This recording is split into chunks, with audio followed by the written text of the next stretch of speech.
Hey guys, what's going on? Welcome to FreeMMOStation. I'm Skyline Shore, and this is going to be a new look at Wildstar since it's going free to play. What has changed payment models, mechanics, all that good stuff, and we're going to do an overview here real quick. Let's talk about it. FreeMMOStation.com. So, what is Wildstar? And if I had to really quickly describe it to just like a layman, I would say that Wildstar is like World of Warcraft 2.0. I mean, everything it's very similar to World of Warcraft in a lot of ways, but at the same time, it's just like one notch up in every aspect, almost every aspect. It's very similar mechanically, right? You have the same combat system. However, some of the aesthetic, design choices that they made, and of course the creativity that you have with your classes now, and then the engine. Oh my god, the physics of the engine. Everything about Wildstar is, on paper, very similar to World of Warcraft, but when you transition it to the engine, it changes everything, right? So the combat is very fun, and it actually takes a lot of inspiration from competitive games like MOBAs, where they have very bright, very clear indicators on the ground-targeted indicators, okay? And from Wildstar and, MOBAs, other games are doing this more often, just like Guild Wars 2, making their AoE indicators more clear. Wildstar essentially is the game that's really pioneering this, especially in MMOs, and it's very important. In MMOs, particle effects are just uproarious, right? Guild Wars 2 had a huge problem. They actually had to tone down particle effects for this game, and also Firefall. So particle effects are huge. You got so many players, and you have so much happening on the screen, all in like small little spaces, and it's very hard to see. So Wildstar, what they did with their combat is they have these incredibly clear color zones, okay? Basically, stay out of the red zones. They have so many different kinds of indicators, and it's so very clear when to dodge, where to dodge, and like the timing of such. And it's actually really interesting. You can customize every little bit of these indicators as well as the UI, and that's just freaking fantastic. So this small change, just indicating where attacks are happening, when they're occurring, that is a very important change. And if that alone was just the change to World of Warcraft, that would make it basically a whole new game. It really adds a huge amount of polish, and I think it makes the game a little bit more competitive, especially in PvP. But these indicators also show off how skill shot based Wildstar really is. Even when you're fighting trash mobs, you have to be actively moving, and it's really interesting because Wildstar actually has a huge amount of very, mechanical mobs where you do have to actually react to them, but just so many mobs, okay? Very early on, you actually fight hordes and hordes of monsters, and you have to be very aware of the different attacks that they are doing, and how to dodge, where to dodge, and trying to burst them down or defending during certain times, and especially boss fights. Now, I didn't get to fight too many bosses, but I imagine Wildstar's raid bosses, the endgame, is actually very similar to World of Warcraft's new endgame. Back in the day, World of Warcraft's endgame was really just tank and spank, and then of course it has evolved. Wildstar, right out of the box, is that evolved game, which I could pretty much say for every mechanic that was World of Warcraft. So yeah, let's talk about the UI, right? The UI, okay, basically take any other UI from an MMO and just make it a little bit more Wildstar-ish, it's kind of like that sci-fi theme, but what's really interesting is the shape and how they present the UI. It's actually incredibly customizable, which is fantastic. I mean, so is World of Warcraft, so is Elder Scrolls Online, but what makes Wildstar a little bit different is that they took direct inspiration from the add-ons of World of Warcraft. They looked at these curse add-ons, these different add-ons from these different peoples, and they incorporated that into the base design. Not only that, though, but they actually have add-ons in the game, in the base game, just like Elder Scrolls Online has now done as well. So in Wildstar, you can just pop on, download add-ons instantaneously, click them on, off, and it's very easy to use. But also the Wildstar base UI itself is incredibly customizable, and I think very good. It's not perfect, okay? It's still kind of usual, similar to World of Warcraft. It's a little bit noisy, especially when you got like a million quests in the side over there, basically taking up the whole screen. And some of the colors are a little bit weird, okay? For instance, you have check marks instead of golden exclamation points above NPCs. Checkmark is green. NPC's name is green. So sometimes when you're far away, you can't even tell if you have a quest to turn in because you just see a blob of green. However, Wildstar is pretty fantastic because you can actually change the colors of pretty much anything, I think. It's just a huge amount of customization with the UI, and even though it is still a complex and slightly unintuitive UI like, World of Warcraft, the fact that we can customize it, make it a little bit simpler, is fantastic. But okay, enough about the UI, let's talk about the raw engine, because I kind of like gloated about it earlier. Yeah, Wildstar has a really awesome engine, it's pretty fantastic. Okay, so one great comparison I can make is World of Warcraft mounts are pretty jerky, okay? They definitely are jerky. It's not like physics-based or anything like that, right? Especially flying, it doesn't really feel like flying, guys. But Terra actually has even jerkier, way significantly more awkward mounts. It's actually the reason why I don't play it consistently. It's just because like the animations for the mounts and a lot of the creatures are just really strange to me. Wildstar has fantastic animation work, and so whenever you are on a mount, there's actually momentum to the mount, and it's not just the mount as well. You have momentum as your character. Like if you are in a zero gravity area, or not zero gravity, but low gravity area, you will actually kind of move a little bit slower, you'll jump a little bit higher, and you have these different physics areas, and you react differently on different terrains. And so yeah, if you're on a mount, you'll kind of drift a little bit when you stop, and you kind of take a little bit to gain some momentum, and the jumping feels really good, and overall the animations for all the attacks and the monsters and the reactions to being attacked by a monster, everything just has a huge amount of like charm and character, and that's the point of Wildstar. I mean, you can see that from the cinematics all the way to the gameplay, that really awesome animation work, which is a little bit, I guess, cartoon and out there. The whole game is really, but it makes the gameplay really impactful. It feels awesome, it looks awesome, and I think that's one of the most charming aspects to the game, is that it just feels really good versus the super lame kind of physics of Terra. Yeah, let's compare this to Terra a little bit, because Terra is like touted as like the action combat game, okay? Terra, it feels sort of like a watered down Dark Souls. Like, it is kind of impactful, but it's a little bit repetitious, and you do have some physics. It is momentum-based, right? So, like, if you do an attack, you can't move for a little bit after you do that attack. You have a wind-up animation, you have an after animation, and really, it feels really sluggish. It doesn't feel extremely smooth. Well, Wildstar is going to actually take World of Warcraft's design philosophy, where pretty much you can move and attack and do whatever you want, whenever you want, and while at the same time, Wildstar does have some momentum, and it is actually pretty impactful gameplay, it still has that, like, freedom. Okay, so for one instance, I really enjoyed this. In Guild Wars 2, there's an attack called 100 Blades, where you have to stand still and you just do like a bunch of greatsword attacks. In Wildstar, the warrior has something of a similar ability, except you do one attack every time you press the button. And this is actually fantastic because you can do the attack and you still have a chain of attacks that you can commit to, but you can actually do another ability or two abilities and then go back to the chain of attacks. So you can kind of have combos that you switch in and out. Not only do you have these different combos with Wildstar, but you do also have ability canceling, and at the same time you're moving all over the place, which is really important because you do need to be dodging these skill shots. Every attack is essentially a skill shot. I don't think there's any targeted ability. There's like very few targeted abilities, and most of the time those targeted abilities actually are skill shots or AoE abilities that are more about affecting the people around who you're targeting versus just a direct, nuke that you can't dodge or anything. Like, it doesn't take any skill. This game is very skillful. It is sort of tab targeting, I guess you could say, but not really. Even though it's not completely physics-based like Terra is, it's true action combat, Wildstar still feels even more action combat-y than Terra. That's what I'm trying to say, guys. But other than the combat, which, I mean, you're going to be doing that a lot, right? But other than the combat, the game is pretty usual for an MMO. I mean, it's fantastic for an MMO, but at the same time, it's not entirely different like we could say maybe Guild Wars 2 is. Guild Wars 2's questing is entirely different from World of Warcraft. Wildstar is still pretty similar to the usual, EverQuest style questing. However, there is a lot of voice acting, a lot of it, and it's really good voice acting too as well.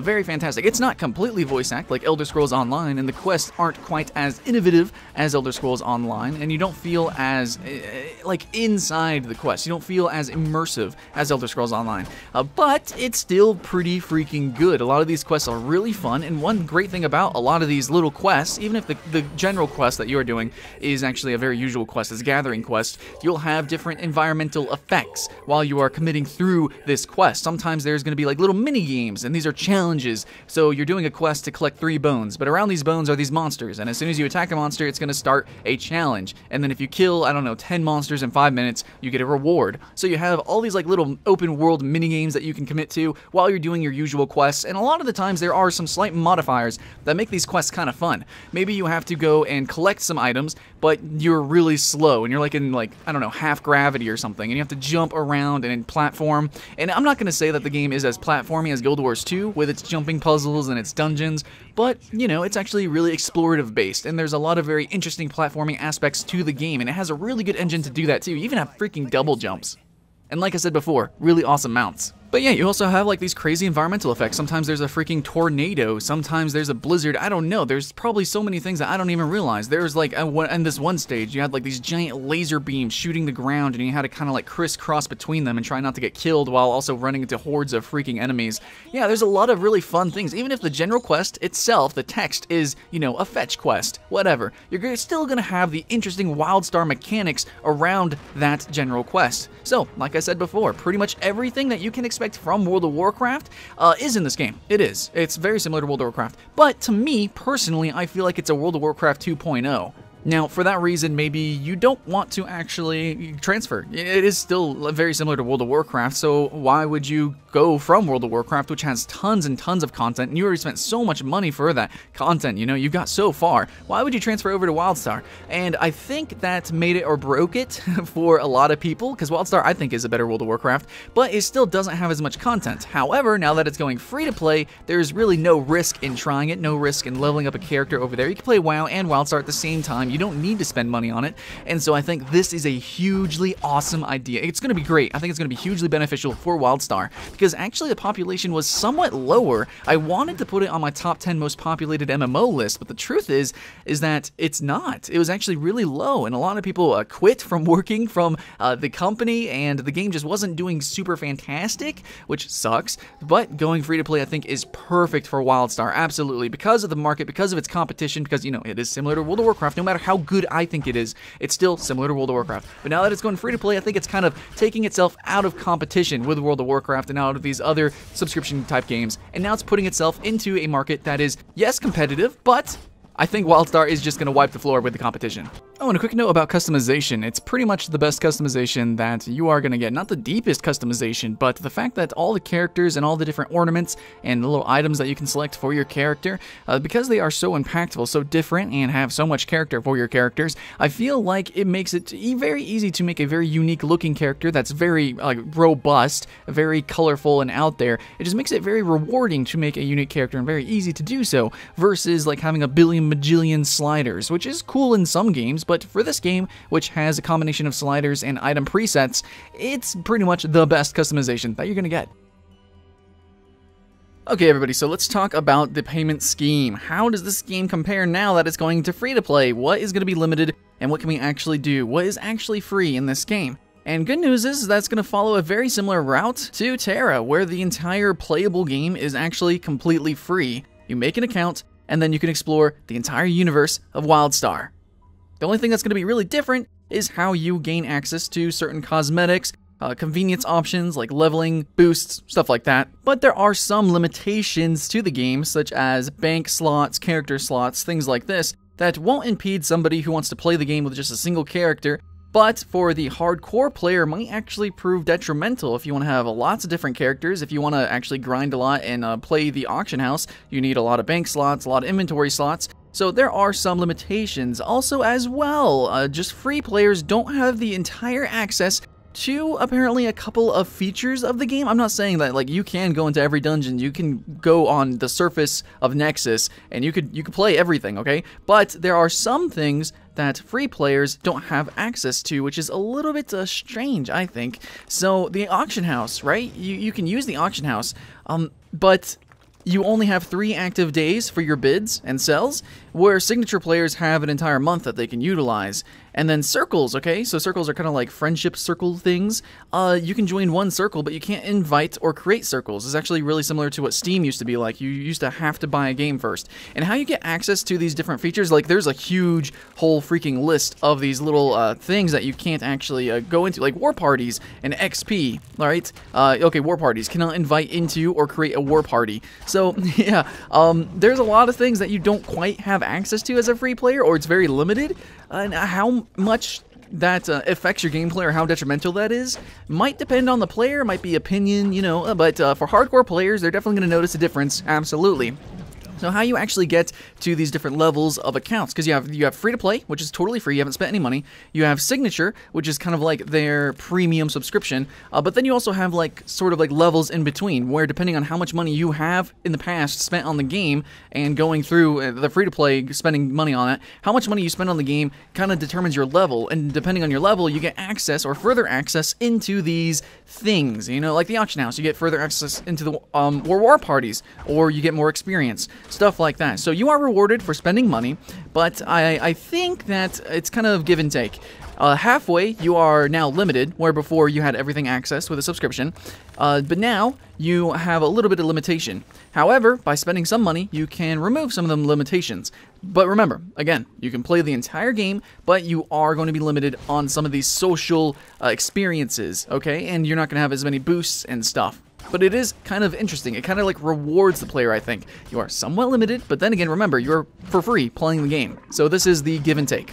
So absolutely, I implore that you go to the official Wildstar website and see exactly what the Cosmic Rewards section entails, really. And that's actually pretty cool. So they do have some limitations, right? I already said that. They have limitations for people who don't spend money, but they also reward you for spending money directly, okay? So if you spend a certain amount of points, Cosmic points, you get a miner hat. That's the first one you get. And then, let's see, we go down the list, and we can see we get increased gathering rates. You have other rewards. You get cosmetics for your house. You get... I don't know, there's probably going to be more things as time goes on, which I think is pretty interesting. So at the same time, you are slightly limited, and to some people it might be more limited than others, especially people who want to, you know, work the auction house. You essentially have to be signature. But for probably the everyday average free-to-play player, they're going to see this as a reward track, which is very similar to Dota 2 when the other Valve games, where you can spend money and get rewarded for spending money rather than just purchasing a direct item. So you kind of have like a reward track, which is, I think, very interesting. Guild Wars 2 does this slightly, Wildstar is doing it now, and I think more free-to-play games should actually kind of get a scheme similar to this. However, I have to say that Wildstar limiting on certain things, I don't like that, but then again, the things that they're limiting aren't gameplay oriented, except for the auction house. I definitely consider working the auction house part of gameplay, so I'm going to mention that for like a third time already. But yeah, for the most part, it seems that the game is not going to be pay to win in any way. It seems that it is going to be really a very interesting payment model, which it already was, right? Like the subscription-based game was already a very interesting subscription-based game, because you can actually sell game time to other players, and you could buy game time. So you could just buy the box, and then from there never actually purchase another subscription. You could just play the game a lot, grind it out, and earn your playtime.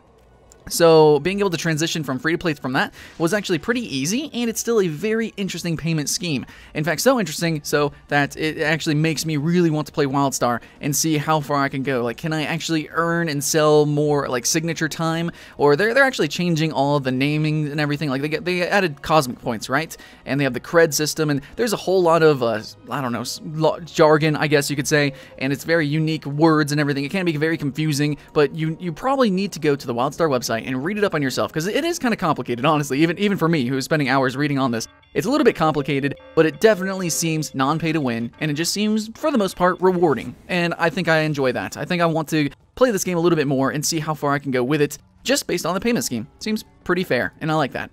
So, in closing, I guess I can say that I'm really having fun with Wildstar. It's not a game that I thought was worth a subscription because I played World of Warcraft. You know, I was one of those guys. But I really appreciated the game. I knew it was good quality, but come on, paying a subscription for two very similar games? I don't think so. Maybe Elder Scrolls Online because it's somewhat different, but... yeah, now that it's free-to-play, though, no competition, it's probably going to be a great game. For free-to-play players, you know, of course, I think it's going to be probably one of the best, if not the single best free-to-play game out there, especially for an MMO, right? And I think for World of Warcraft players, you guys, I think you should go check out Wildstar. I think you're going to have a lot of fun with it, and now that you don't have to spend money, no competition, no worry, guys, just try it out. It's going to be free. Anyways, is it a great game? I think it's a pretty good game. It doesn't seem to be pay to win in any way. It seems to be all around just like a fantastic polished product. Now, does the end game hold up? I don't know. This is a first impressions, guys. I have no idea if the end game is fantastic. And supposedly, its PvP is really hardcore. It's supposed to have a really good end game. Whether it's as expansive as World of Warcraft or not is to be determined. So if you guys consistently play Wildstar, it'd be really awesome to let us know in the comments below. But for first impressions, it's absolutely, I can say, without a doubt, worth trying. So go ahead and try it. Thanks for watching. I'm Skyline Shore with FreeMMOStation. Like and subscribe for news and updates, first impressions, and funny editorial videos and top 10s and stuffs on free-to-play MMOs. And we'll see you next time, Station.